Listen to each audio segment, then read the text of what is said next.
بسم الله الرحمن الرحيم. السلام عليكم ورحمة الله وبركاته. اللقطة ديت من قصر الحمراء في غرناطة في أسبانيا.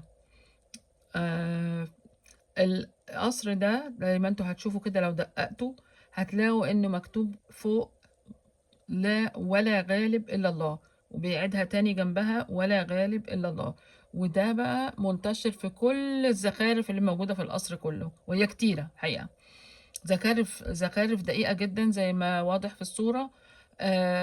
يعني حاجة الإنسان يفتخر بيها. ولكن الأسبان بعد ما قتلوا كل المسلمين وعذبوهم أو سفروهم بره، سابوا القصر دوت يبقى خرابة. يعني كان مليان زبالة ومعيز وحاجات زي كده، لغاية لما جه واحد أمريكي واكتشف القصر وقد إيه التصميمات اللي فيه عبقرية وحاجات زي كده. وكان فاضي، القصر ده كان فاضي خالص.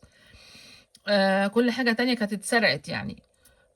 وبعدين بعد كده، لو احنا بصينا ورا هنلاقي الزرع الخضرة يعني. وهنلاحظ هنا بس مش واضحة قوي انه فعلا المسلمين هم اول من يعني زخرف الحشيش والحشائش اللي كانت موجودة هناك، بقى خلاها متزخرفة بطريقة معينة بدل ما هي كانت سايبة كده ملهاش معنى. وكمان هم اللي كانوا بيجيبوا لها المية لغاية فوق في الجبل عشان خاطر يبقى نظام الري متواصل وما تتبلش.